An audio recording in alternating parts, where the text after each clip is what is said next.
Dear students, अब हम algae की इंट्रोडक्शन पढ़ चुके हैं। हम ये जान चुके हैं कि एल्गी क्या होती है।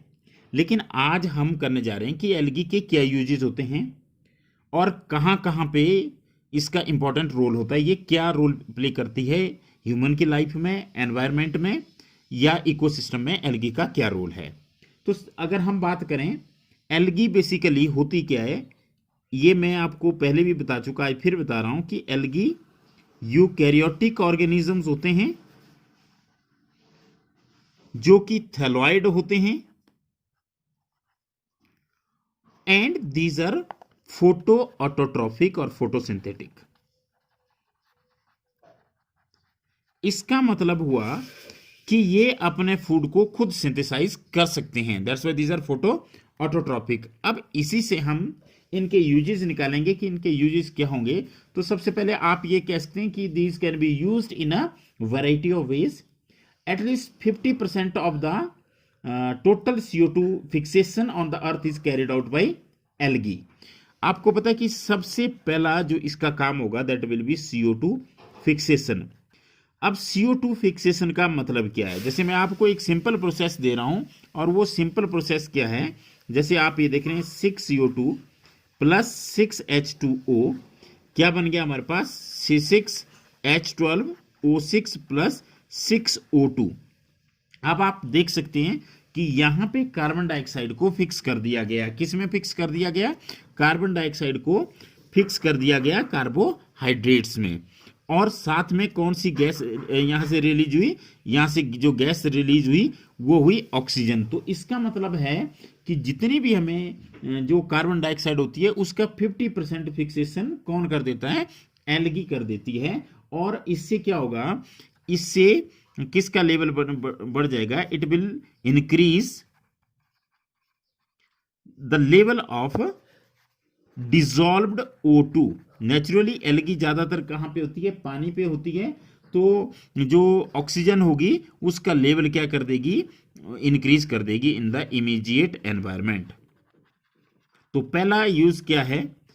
सबसे पहले हम कह सकते हैं कि algae helps in fixation of carbon dioxide, that is it changes carbon dioxide into carbohydrates, and as a result oxygen is released in this process and this oxygen is released in the immediate environment। और आपको पता है ये किसके presence में होता है? एक तो क्लोरोफिल चाहिए और साथ में क्या चाहिए? सनलाइट चाहिए। बेसिकली ये कौन सी रिएक्शन है? फोटोसिंथेसिस की है। पर अब उसको हम आगे डिटेल में करेंगे कि फोटोसिंथेसिस की क्या रिएक्शन है। यहां पर हमारा उद्देश्य ये है कि जो एल्गी है वो रोल प्ले करती है कार्बन डाइऑक्साइड फिक्सेशन में। अब हम बात करते हैं दूसरा। इसके अलावा ये क्या होते हैं? This is very important. It is a primary producer of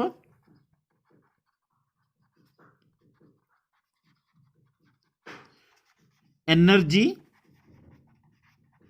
rich compounds. तो इसका मतलब है कि एनर्जी रिच कंपाउंड्स को भी बनाने में किसका रोल होता है? एल्गी का। और these compounds play important role, और you can say these form the basis. किसके लिए बेस बनाते हैं? For food cycle in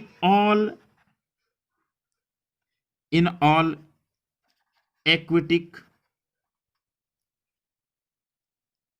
animals. तो इसका मतलब है कि जो प्राइमरी रिच एनर्जी कंपाउंड्स बनाती है, जो एनर्जी रिच कंपाउंड्स बनाती है एल्गी, और एल्गी एक्ट करती है प्राइमरी प्रोड्यूसर में, वो क्या करते हैं? वो सारे एक्वेटिक एनिमल्स के लिए बेस, उनकी फूड साइकिल का एक बेस बनाते हैं। तो ये इसका दूसरा यूज है। अब सबसे इंपॉर्टेंट हम बात करते हैं कि algae can be use as a food. अब इसको फूड के मैं कैसे? As a food. अब मैं आपको कुछ नाम बता रहा हूं। नाम क्या है? सबसे पहले अगर हम नाम लें तो इट इज पोरफायरा,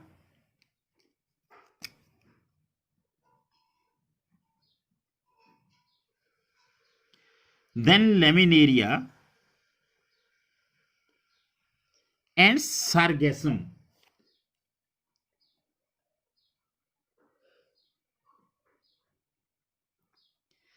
इनके अलावा 70 और स्पीसीज होती है मेरीन एल्गी की, which are used as food. तो आपको पता है कि जैसे आपसे पूछें तो आप 3 रोल अभी तक बता सकते हैं कि एक तो इनका रोल होता है कार्बन डाइऑक्साइड फिक्सेशन में, दूसरा ये क्या करते हैं, they act as a primary producer for producing energy rich compounds which are the basis for food cycle in all aquatic animal and they can be used as a food. तो जो food के लिए होती है वो ज्यादातर कौन सी बताई मैंने, मेरीन एल्गी बताई, और उसकी 70 स्पीसीज है जो एज अ फूड यूज होती है। अब इसके अलावा क्या होते हैं, it is the these are the sources of hydrocolloids. अब एक नया वर्ड आ गया आपके पास, हाइड्रोकोलाइड्स। अब मैं कुछ हाइड्रोकोलाइड्स के पहले आपको नाम बता रहा हूं। हाइड्रोकोलाइड के जो नाम है वो है एल्गिन या एल्जिन भी आप इसको बोल सकते हैं। और ये जो एल्गिन है ये कहां से निकलती है, ये ब्राउन एल्गी से निकलती है। ब्राउन एल्गी इसको बनाते हैं, आगे हम डिटेल में पढ़ेंगे green algae, brown algae and red algae. तो कौन सी वाली एल्गी से कौन, ये हाइड्रोकोलाइड एल्गिन है ये कहां से निकलता है, ये ब्राउन एल्गी से निकलता है। इसके अलावा दूसरा इट इज कैरागिन, CARRA, आप इसको CARRAGEEN, कैरागिन, ये दूसरा हाइड्रोकोलाइड है जो कि कहां से निकलता है, रेड एल्गी से।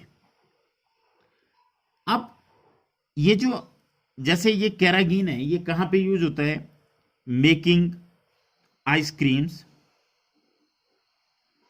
या जेलीज और सिरप आदि बनाने में यूज होता है।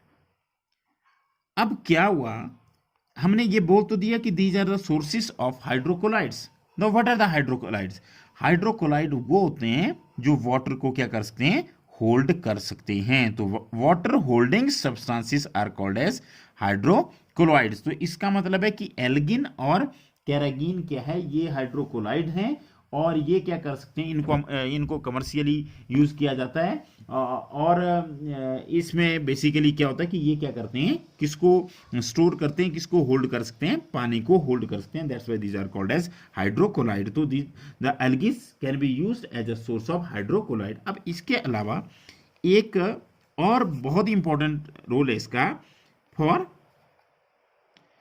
माइक्रोब ग्रोइंग, ग्रोथ, या आप ऐसा भी बोल सकते हैं फॉर ग्रोइंग माइक्रोब्स।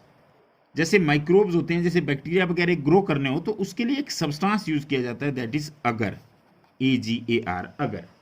तो ये जो अगर होता है ये it is the one of the you can से very important commercial product that is obtained from gelidium.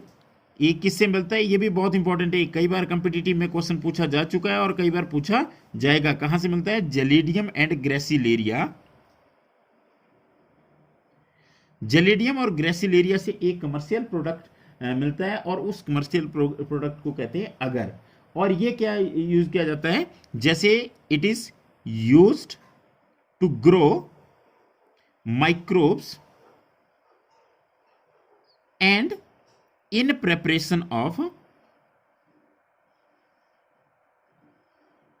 Ice creams and jellies. तो ये वहां पे भी इसका रोल होता है, वहां पे भी ये यूज किया जाता है। तो ये हमने बता दिया इनके 5 यूजेस।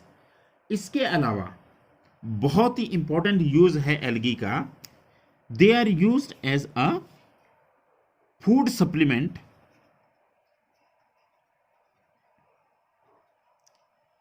फॉर स्पेस ट्रेवलर्स या बाई स्पेस ट्रेवलर्स। ये बहुत इंपॉर्टेंट है क्योंकि ये क्या होते हैं, ये एनर्जी रिच होते हैं। और एनर्जी रिच का मतलब ज्यादातर इनमें प्रोटीन होती है। जैसे हमारे पास एक मैं एग्जांपल देने जा रहा हूं आपको, दैट इज क्लोरेला। क्लोरेला क्या है, ये एक यूनिसेलुलर एल्गा है और it is very rich in protein, और you can say it is the rich source of protein.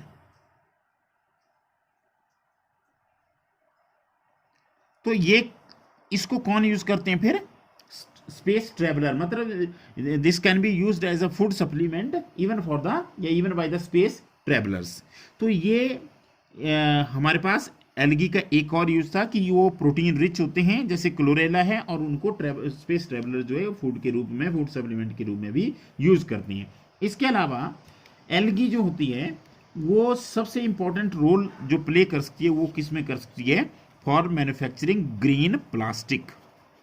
अब आपको पता है कि आजकल जो मेन प्रॉब्लम है वो है नॉन बायोडिग्रेडेबल प्लास्टिक, तो इसका सब्स्टिट्यूट हो सकती है एल्गी। एल्गी क्या कर सकती है, एल्गी से हम बना सकते हैं बायो फ्रेंडली प्लास्टिक। तो बायो फ्रेंडली प्लास्टिक आपको पता है कि इसके लिए क्या चाहिए होती है, सनलाइट चाहिए होती है, और हमारे पास बायोडिग्रेडेबल मटेरियल चाहिए होता है, वहाँ पे बहुत ज़्यादा ग्रो करती है। इसलिए आप ये कह सकते हैं कि इससे क्या बना सकते हैं आप, बायो डिग्रेडेबल, मतलब ऐसा प्लास्टिक जो नेचर में एकदम डिग्रेड हो जाएगा और वो बड़े लंबे समय तक रिटेन नहीं होगा, मतलब उसमें न्यूट्रिएंट साइकिल में वो इन्वॉल्व हो जाएगा। इसके अलावा एक लास्ट यूज की हम बात करते हैं कि this can be used for creating biofuels. आजकल जैसे आपको पता है कि पेट्रोल और डीजल जो है या पेट्रोलियम, ये non renewable sources of energy है, तो बायोफ्यूल बनाने के लिए एल्गी भी यूज की जा सकती है और लोग इसको यूज कर रहे हैं, तो इसको बायोफ्यूल भी यूज किया जा सकता है। और इवन क्या होता है, जैसे एक अगर हम ब्राउन एल्गी की बात करें, ब्राउन एल्गी आगे आप पढ़ेंगे कि ब्राउन एल्गी को फियोफाइसी क्लास में आती है, तो ब्राउन एल्गी को क्या कहते हैं, it is used in herbal supplements. एक तो हर्बल सप्लीमेंट्स में होती है, as well as for extracting iodine. तो आपको पता है कि आयोडीन का सोर्स भी होती है ये। तो इस तरह से हमने किए आज यूजेस ऑफ एल्गी। तो मैं एक बार रिपीट कर लूं, तो सबसे पहले हम चलते हैं यूजेस ऑफ एल्गी की तरफ, एक बार फिर से रिपीट कर रहे हैं। तो ये जो एल्गी यूज होती है, एक कार्बन डाइऑक्साइड फिक्सेशन में यूज होती है, जहां पर ये ऑक्सीजन के लेवल को इंक्रीज करती है और कार्बन डाइऑक्साइड को कार्बोहाइड्रेट में फिक्स कर देती है। दूसरा, this act as primary producers for energy rich compounds and it can act as a food as well as it is the rich source of hydrocolloids, and hydrocolloids are the substances which can hold water. And you can say the algae can be used, can be used for growing microbes. As you know that Gelidium and Gracilaria produces agar, and this agar is used for the growth of these microbes, as well as it is also used for ice creams and jelly. Now chlorella, you know, the unicellular alga which is very rich in protein, that can be used as a food supplement even by space traveler. तो इसको आप space traveller जो है वो कैसे use कर सकते हैं, फूड सप्लीमेंट। सप्लीमेंट की स्पेलिंग यहाँ पे, तो ये जो स्पेस ट्रेवलर हैं वो क्या कर सकते हैं, इसको ऐसे लिखेंगे SUPPLEMENT। तो this can be used as a food supplement for the space traveller. और आपको पता है कि एल्गी से हम ग्रीन प्लास्टिक बना सकते हैं और इससे बायोफ्यूल क्रिएट किया जा सकता है, और साथ में आप कह सकते हैं कि जो ब्राउन एल्गी होती है उससे हर्बल सप्लीमेंट बनते हैं, और साथ में क्या करते हैं, आयोडीन को एक्सट्रैक्ट किया जा सकता है। Thank you very much.